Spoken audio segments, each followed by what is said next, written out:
Hello friends, আবারও আপনাদের সামনে আরশি যুগল প্রেম গল্পটির 41 নম্বর পর্ব নিয়ে হাজির হয়ে গেলাম। এই পর্বটি আপনাদের কাছে ভালো লাগলে অবশ্যই একটি লাইক দিয়ে কমেন্ট করে জানাবেন, আর পরবর্তী পর্বগুলো পেতে অবশ্যই চ্যানেলটি সাবস্ক্রাইব করে বেল আইকনটি ক্লিক করে রাখবেন। ধন্যবাদ সবাইকে। চলুন পর্বটি শুরু করা যাক। তনয়ার লাল বেনারসি অন্ধকারে হারিয়ে যেতেই পেছনে ঘুরে তাকালো শুভ্রব। চোখ দুটো ভীষণ জ্বলছে তার, বুকটা অদ্ভুত এক শূন্যতায় ছেয়ে আছে। ভারী বুক নিয়ে এক পা এগিয়ে যেতেই পেছন থেকে আবারও ঝাপটে ধরল কেউ। শুভ্রবের নিঃশ্বাসটা বন্ধ হয়ে এলো। অনেক কষ্টে উচ্চারণ করলো, তনুজা। তনয়ার হাতের বাঁধন আরো শক্ত হলো। শুভ্রব তনয়ার দিকে মুখ ফিরে তাকাতেই নিচে বসে খপ করে পা চেপে ধরল তনয়া। শুভ্রব আঁতকে উঠল। তনয়া অবুঝের মতো বলতে লাগলো, আমাকে রেখে যেও না প্লিজ, যেও না আমাকে রেখে। বিশ্বাস করো, একটু বিশ্বাস করো, আমি সত্যি মরে যাব তোমাকে ছাড়া অন্য একটা লোকের সাথে। ছি ছি, আমার ভাবতেও ঘেন্না লাগছে, প্লিজ প্লিজ। সৌরভ নিজেও হাঁটু ভেঙে বসে পড়ল। টনয়ার দু গালে হাত রেখে আদরে গলায় বলল, তুমি বুঝো না আমায়? কেন বারবার ফিরে এসে দুর্বল করে দিচ্ছ আমায়? পাগলামো করো না তনুজা। তনুজা খপ করে সৌরভের কপাল চেপে ধরল, জেদ ধরা গলায় পড়ল, আমি তোমাকে চাই, বুঝতে পারছো তুমি? এটুকু বলে সৌরভের বুকে মাথা ঠেকিয়ে ঢুকতে উঠল তনয়া। কান্না ভেজা গলায় বলল, আমাদের সাথে এমনটা কেন হলো বলো তো? আমি কেন পাবো না তোমায়? আমার ভালোবাসাতেই এত খুঁত কেন? আমি তোমাকে চাই সৌরভ, এই তুমিটাকে আমায় দিয়ে দাও না প্লিজ। সৌরভ মুখ ফুলে শ্বাস নিল। চোখ দুটো আক্রোশে ভারী হয়ে আসছে তার।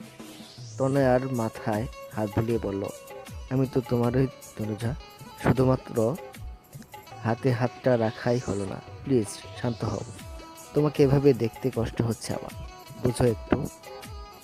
তনয়া বড় বড় চোখ মেলে তাকায়, স্থির দৃষ্টিতে তাকিয়ে বলে, কেন ভালোবাসতে বাধ্য করেছিলে বলো তো? সবাই শুধু আমাকেই বাধ্য করে কেন? তুমি ভালোবাসতে বাধ্য করেছিলে আর বাবা মরে যেতে। আচ্ছা, ওই মোড়ের দোকান থেকে একটা বিষের বোতল এনে দিতে পারবা? সৌরভের চোখ থেকে দু ফোঁটা পানি গড়িয়ে পড়ল। বুকটা ভেঙে চুরে হাজারো টুকরো টুকরো বিভক্ত হলো।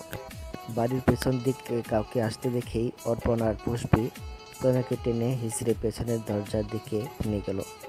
তনয়ার অশ্রু ভাষা চোখ চিৎকার করে বলতে লাগলো, তোমাকে আমার চাই, তোমাকে আমার চাই, শুনতে পাচ্ছ?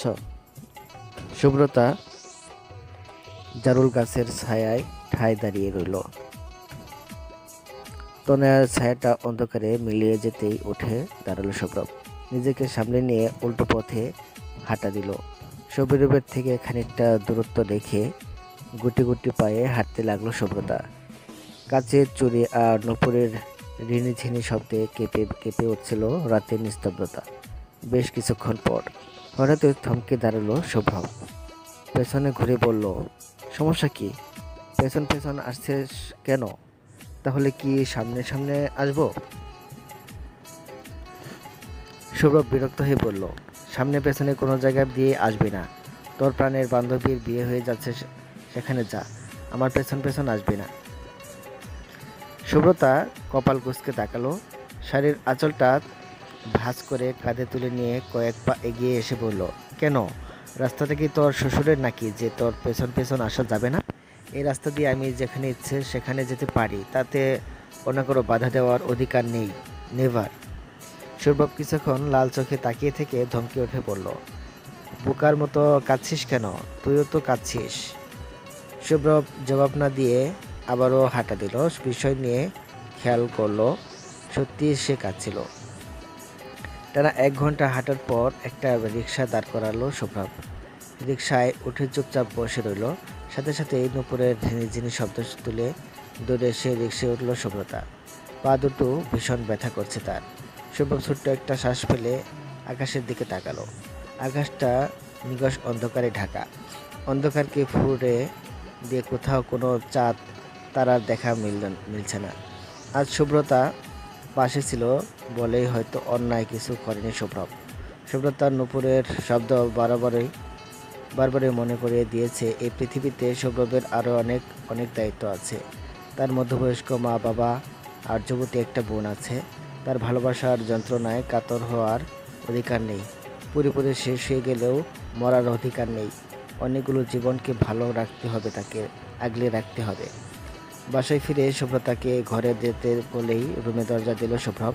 দুটো ঘুমের বড়ি কিলে নিয়ে বারান্দায় চেয়ারে টেনে বসলো। আজকের রাত থেকে প্রতিটি দিন তনে অন্য কারো ঘরে থাকবে ভেবেই দম বন্ধ হয়ে আসতে লাগলো। কিছুক্ষণ চোখ বন্ধ করে বসে থেকে হঠাৎই মুখ চেপে ধরে কেঁদে উঠল শুভ্রব। অসহায় পাখির মতো হাঁসফাঁস করতে লাগলো সারাটা রাত। ঘড়ির কাঁটা আটকে আটটা ছুঁই মাত্র অফিস শেষ করে বাসায় ফিরল সাদাব। উদিতের সময় দেখে নিয়েই সোফায় গা এলিয়ে দিয়ে বসল সে। কাজের ব্যস্ততায় সুব্রতার সাথে কথা বলার সময়ও হয়নি আজ। সাদাব ফোন বের করে সুব্রতার নাম্বারে কল করতেই ওপাশ থেকে কোনোরকম ভূমিকা ছাড়ে বলে উঠল সুব্রতা, আমি তোমাকে দেখতে চাই। সাদাব অবাক হয়ে বলল, মানে? সুব্রতা অধৈর্য গলায় বলল, মানেটা বুঝতে পারছো না? আমি তোমাকে দেখতে চাইছি। সুব্রতার কথা বলার ভঙ্গিতে বিস্মিত হলো সাদাব। কয়েক সেকেন্ড চোখ থেকে বলল, ভিডিও কল দেব? তুমি ধানমন্ডি আসো, আমি তোমাকে সামনে থেকে দেখব। সাদাবের বিষয় যেন আকাশ ছিল, নিজেকে সামনে নিয়ে বলল, তুমি শিওর? সুব্রতা কাট গলায় জবাব দিল, হ্যাঁ। আমার তোমার বাসার সামনে যেতে যেতে রাত 10টার মতো বাজবে। অত রাতে বেরোবে তুমি? বাসায় সমস্যা হবে না? হলো, আমি তোমার সাথে দেখা করব, ব্যাস। সাদা বিস্ময় চেপে চুপ করে বসে রইল। ছোট একটা শ্বাস নিয়ে বলল, সকালে দেখা করলে হয় না? না, হয় না। Anything serious? তুমি ঠিক আছো? গলার স্বরটা কেমন যেন লাগছে।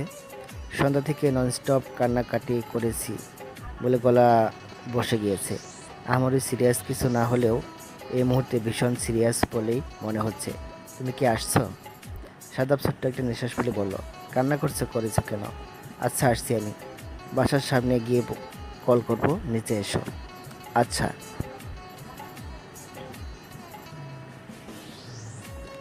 সুব্রতার বাসা থেকে খানিকটা দূরে ল্যাম্পপোস্টের ঘোরটে আলোয় দাঁড়িয়ে আছে সাদাব। গায়ে সবুজ রঙের টি শার্ট আর হোয়াইট জিন্স, চোখে মুখে গাঢ় ক্লান্তির ছাপ। ডান হাতে রাখা জ্বলন্ত সিগারেটটা দু ঠোঁটে চেপে ধরে সুব্রতার নাম্বারে ডায়াল করলো সাদাব। দুবারের মাথায় কলটা কেটে দিয়ে মেসেজ পাঠালো সুব্রতা, তুমি একটু অন্ধকারে দাঁড়াও, আমি আসছি। সাদাব আশেপাশে তাকিয়ে অন্ধকার মতো জায়গা দেখে দাঁড়ালো। নিকষ অন্ধকারে সময়ের সম্বন্ধে জ্বলন্ত সিগারেটের ওঠানামা হতে দেখা গেল। কিছুক্ষণের মাথায় গেট পেরিয়ে তাড়াহুড়ো করে বেরিয়ে এলো সুব্রতা। সাদাফের কাছাকাছি দাঁড়িয়ে ব্রুকুসকে বলল, তুমি সিগারেট খাও? সাদাফ সিগারেটটা দূরে ছুঁড়ে ফেলে হাসলো, বলল, খাচ্ছি যেহেতু তার মানে খাই।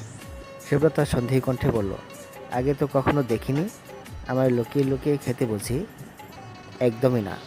তাহলে এতদিনেও দেখলাম না কেন আমি? সাদাফ হেসে ফেলল, তুমি সামনে থাকা অবস্থায় সিগারেট খেতে ইচ্ছে করেনি কখনো, আর আমি যখন সিগারেট খেয়েছি তখন তুমি সামনে আসনি, তাই দেখনি।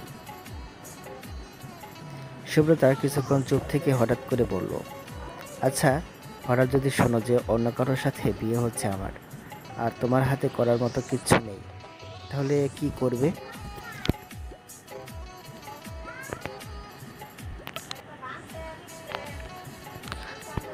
সাদাফ অবাক হয়ে বলল, হঠাৎ এমন প্রশ্ন কেন? বাসায় কোনো সমস্যা হয়েছে? আহা, উত্তরটা দাও না প্লিজ। সাদাফ হেসে বলল, তুমি তো কিছু করার অপশনে রাখলে না সুব্রতা। প্রথমেই ব্যারিকেড দিয়ে বললে আমার হাতে করার মতো কিচ্ছু নেই। আমার হাতে করার মতো কিচ্ছু না থাকলে আর কি করতে পারি? সুব্রতা বিষয় নিয়ে বলল, বিয়েটা হয়ে যেতে দিবে? আটকাবে না? আটকাবো না এমন কিছু তো বলিনি। আমার উত্তরটা তোমার প্রশ্নের উপর ভিত্তি করেছিল, এর বাইরে কিছু না। তুমি এমন খাপছাড়া উত্তর কেন দিচ্ছ? আমার থাকা না থাকা তোমার কাছে কোনো ম্যাটারই করে না। কথাটা বলেই যাবার জন্য পা বাড়ালো সুব্রতা। সাদাফ তাড়াহুড়ো করে সুব্রতার ডান হাতটা চেপে ধরে বলল, আরে এটা রেগে যাওয়ার মতো কিছু কি হলো? রাগ করছো কেন? সুব্রতা কপট রাগ নিয়ে বলল, তুমি কি খুশিতে নাচার মতো কোনো উত্তর দিয়েছ যে নাচানাচি করব? সাদাব জবাব দিল না। পকেট থেকে এক গোছা বকুলমালা বের করে উদ্বিগ্ন গলায় বলল, এগুলো আমার বউয়ের জন্য এনেছিলাম, বুঝলে?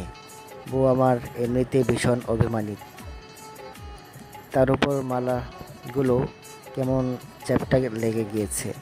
এই চ্যাপ্টা লাগা মালাগুলো কি তার পছন্দ হবে? সুব্রতা কয়েক সেকেন্ড ভ্রুকুচকে তাকিয়ে থেকেই হেসে ফেলল। হাত বাড়িয়ে মালাগুলো নিতে গেলেই তাকে বাধা দিয়ে বলে উঠল সাদাফ, আগে বলো, আমার একমাত্র বউটাকে সন্ধ্যা থেকে কাঁদালে কেন? এত বড় অন্যায় তো মার্জনীয় নয়। সাদাফের চোখ মুখের গম্ভীরতা দেখে উচ্ছল হাসি হাসল সুব্রতা। হঠাৎ করে ভালোবাসা নামক অনুভূতিটাকে স্বর্গীয় বলে বোধ হতে লাগলো। সৌরভ আর তনয়ার বিচ্ছেদের কষ্টটা সাদাফের ছোটোখাটো ভালোবাসাময় কথার নিচে চাপা পড়তে লাগলো একের পর এক। শরতের মিষ্টি রোদ গড়াগড়ি খাচ্ছে এয়ারপোর্ট চত্বরে। সূর্যের উত্তাপের সাথে ধীরে ধীরে জেগে উঠেছে ব্যস্ততম শহর। আনিমুল সাহেব এয়ারপোর্টের বাইরে হলুদ রঙের গাড়িটার সামনে দাঁড়িয়ে আছেন। গায়ে হজের সাদা পোশাক, চোখ মুখ থমথমে। সৌরভ ভারী ভারী ব্যাগগুলো গাড়ির ডিকিতে ওঠাচ্ছে। আনিমুল সাহেব উদাস চোখে চারপাশটা দেখছেন। চারপাশে মানুষের ব্যস্ততা, হাঁটা চলা, সবকিছুই কেমন একঘেয়ে আর বিরক্তিকর লাগছে তার। সবকিছু হয়ে উঠেছে রংহীন বিবর্ণ। সৌরভের লাগেজ তোলা হয়ে গেলে গাড়িতে চেপে বসলেন আনিমুল সাহেব। মনে মনে বিশদ অভিমান জমে আছে তার, অথচ সেই অভিমানগুলোর মূল কাঠিটাই যেন খুঁজে পাচ্ছে না তিনি। আনিমুল সাহেব ভাবতে ভাবতে ক্লান্ত হয়ে সবাই বয়সের দোষ বলে চোখ বন্ধ করেন। সাথে সাথেই চোখে পটে ভেসে ওঠে কয়েক যুগ আগে হারিয়ে ফেলা মৃত প্রীতমার মুখ। প্রিয় বন্ধুরা, এই পর্বটি আপনাদের কাছে ভালো লাগলে অবশ্যই একটি লাইক দিয়ে কমেন্ট করে জানাবেন। আর পরবর্তী পর্বগুলো পেতে অবশ্যই চ্যানেলটি সাবস্ক্রাইব করে বেল আইকনটি ক্লিক করে রাখবেন। ধন্যবাদ সবাইকে পাশে থাকার জন্য। আবার নতুন পর্ব নিয়ে হাজির হয়ে যাব। সে পর্যন্ত সকলে ভালো থাকবেন।